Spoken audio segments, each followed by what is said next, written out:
So here's New York Mayor Eric Adams on the black Memphis officers involved in the death of Tyre Nichols.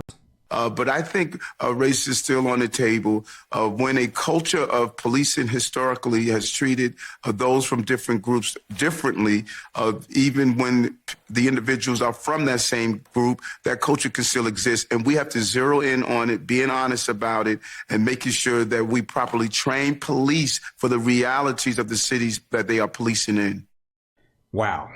About the death of Tyre Nichols, here's what Whoopi Goldberg had to say. But how many times do we need to see white people also get beaten before anybody will do anything? I'm not suggesting that, so don't write us and tell me what a racist I am. I'm just asking, is that what people have to see in order to wake up and realize this affects us all? I'm getting a headache. Obviously, Ms. Goldberg never heard of Tony Timpa of Dallas. Tony.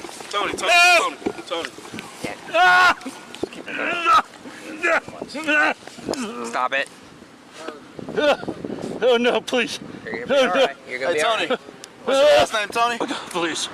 Oh, God, please. You're gonna be all right. You're gonna be all right. Oh, you cut my feet off. You're gonna be all right. Help me! Help me! Hey, sir, can you talk? Oh, no. Come over. Woo. All right. 1, 2, 3. Go. Jeez, Christ. Hard. Hey, don't fall off now.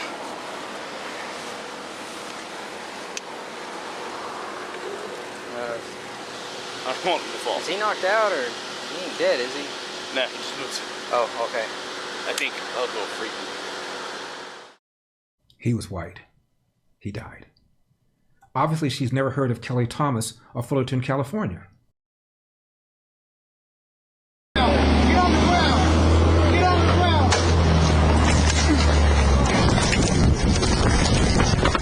Okay! Put your hands on your back! Okay! Put your hands on your back! I'm sorry, dude! Put your hands on your back! I'm sorry! Okay, I can't, dude! Yeah! On your back! Okay, I can't breathe, dude! I can't breathe, man! On your stomach! On your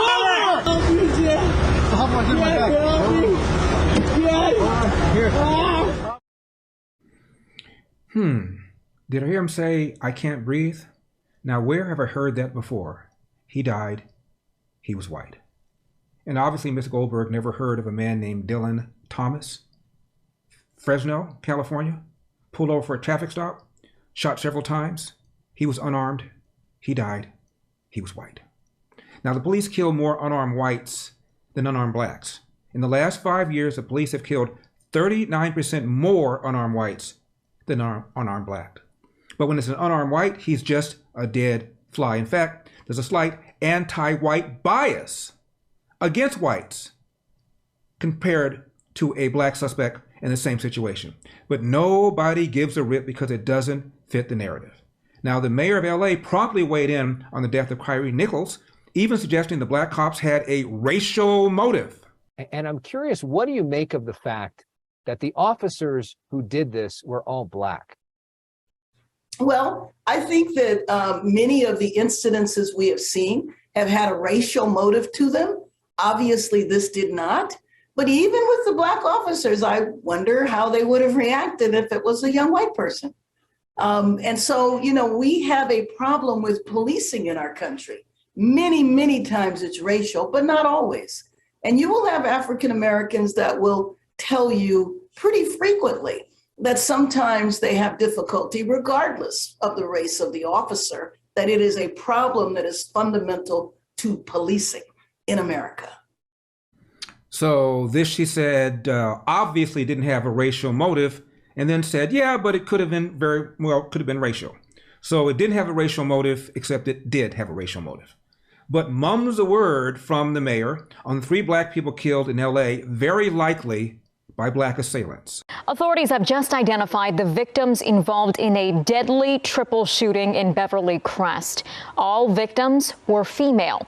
Originally, investigators said one of them was a male. They've been identified as Nina Davis, Destiny Sims, and Iana Hutton, ranging from 26 to 33 years old. They were found dead inside a car on Ellison Drive near Benedict Canyon yesterday. 4 others were hurt, 2 of them in critical condition. Police believe the shooting may have started as a dispute, but they are still collecting evidence. No arrests have been made. So without a racial motive, who cares? Does that mean the mayor and her silence suggests that the killing of Tyre Nichols may have had a racial motive? But when she could not find a racial motive in the killing of these 3 people, very likely by a black assailant, all of a sudden there doesn't seem to be any kind of racial motive, therefore no reason to comment. From mass killing to mass silence. What's that the great Eldersky has in his baby brown libertarian fingers?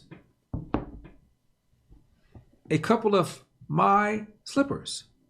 These are smooth, soft, the interior unbelievable. They come in different colors. And if you don't like this style, I happen to like it, you can get another style. Just call the number on your screen or go to mypillow.com, promo code ELDER. And this is the product that started it all. You guessed it, the MyPillow, or is that redundant? You see how soft this is? Great sleep. You've never slept on anything so comfortable. Call the number on your screen. And remember, Mike has over 100 sleep-related products on there. 100. And you can always go to the website, mypillow.com, promo code ELDER. This is the towel set. And these towels actually work.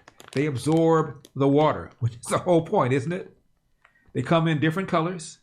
Again, call the number on your screen or go to mypillow.com, promo code ELDER. And finally, this is the Giza Dream Bedsheet.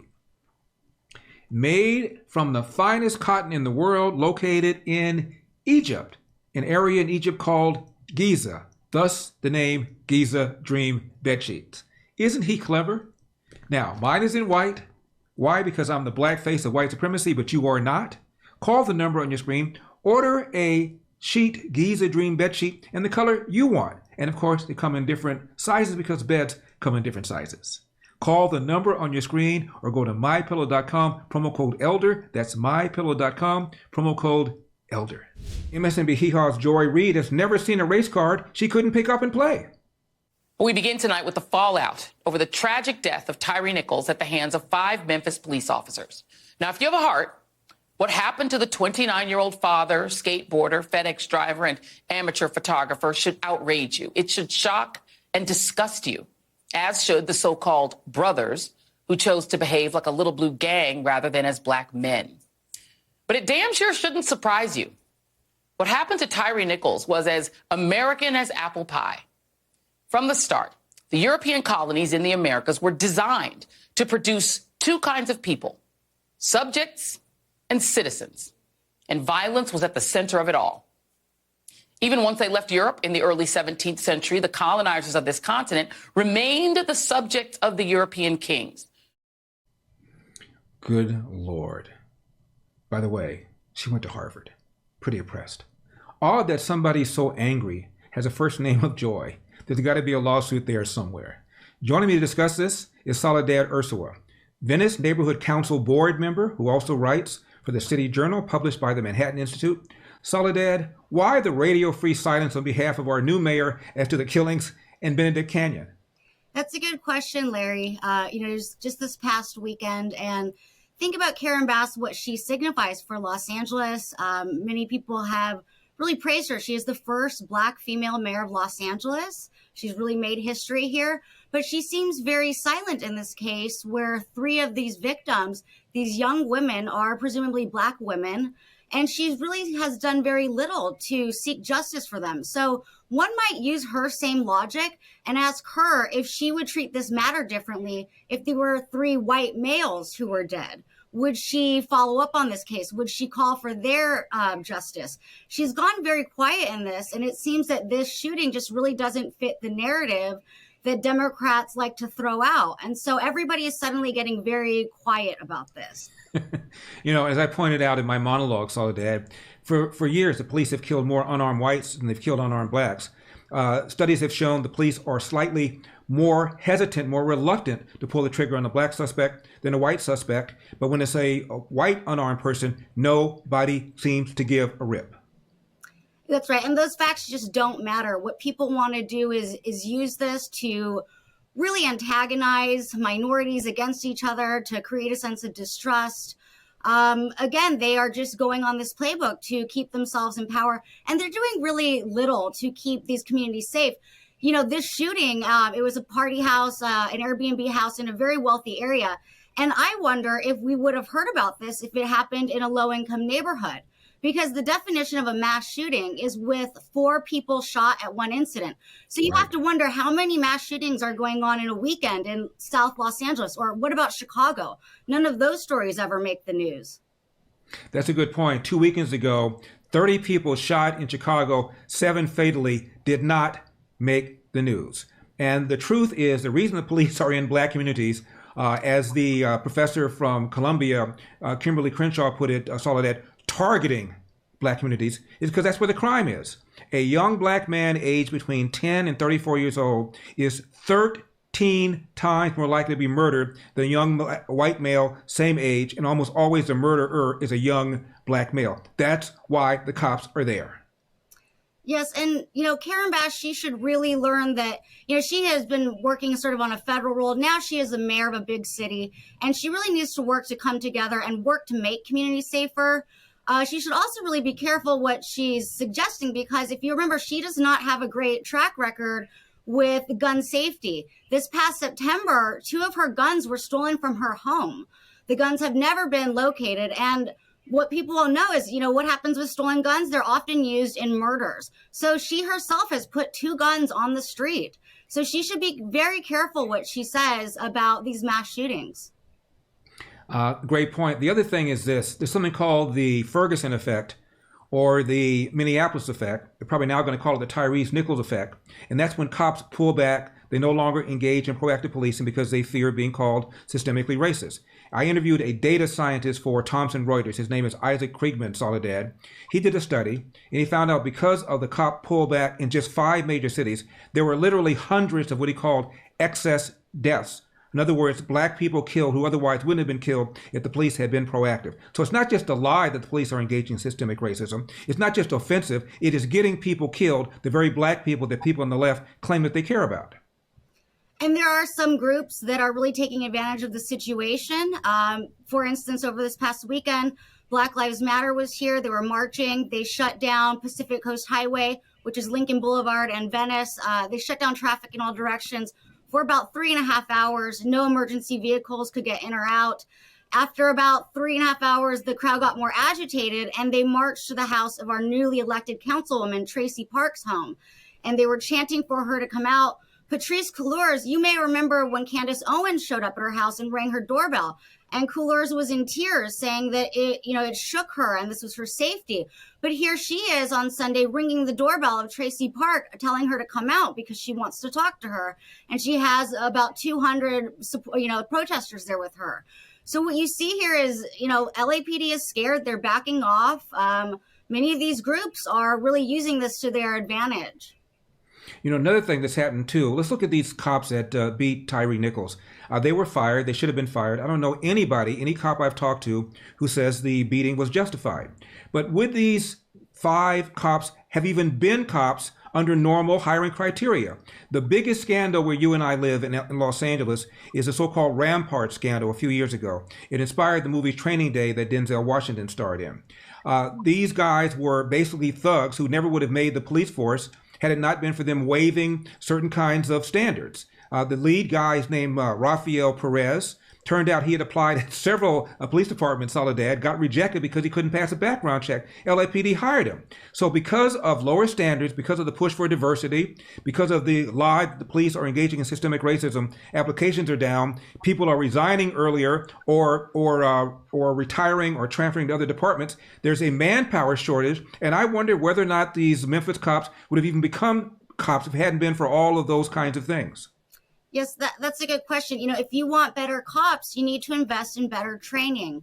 So defund the police is not going to work. And, you know, it's very unfortunate that all of this happened. But policing in America is becoming incredibly volatile. It's a thankless job. It's a very dangerous job. And nobody wants to become the next sensation where they're involved in a murder. You know, I'm sure that they all wish that there was something that would have come out differently in the situation. So everything is getting incredibly volatile. And it's just, police are having a very tough time recruiting new and qualified candidates. And finally, Soledad, I got to say, there's a through line with all of these high-profile deaths at the hands of police officers. Virtually none of the suspects complied. Doesn't justify the beatdown that Tyre Nichols experienced, but honestly, if suspects complied, the so-called black leaders, if Whoopi Goldberg and Barack and Michelle Obama who weighed in, and Mayor Bass who weighed in, if they encouraged young black men to comply, we wouldn't be having this conversation. I think you're absolutely correct. It's sad to see all of this transpire. The videos are all very difficult to watch. Soledad Ursua, as always, thank you very much for coming on. I appreciate it. Thank you. I know you guys are liking these giveaways, and this time it's going to be the best giveaway yet. Are you ready for this giveaway? I want to invite you to join me for a dinner at one of my favorite eating holes. That's right, you heard me right. Fine dining with yours truly. We can talk about anything you want, and I'll answer all your questions. Well, mostly all your questions. It'll be a great time for sure, so hurry up. Go to winlarry.com to sign up. I'm going to announce the winner live on February 22nd, so make sure to stay tuned. I'm Larry Elder. This has been the Larry Elder Show for Epic Times. Remember, we've got a country to save. I'll see you next time.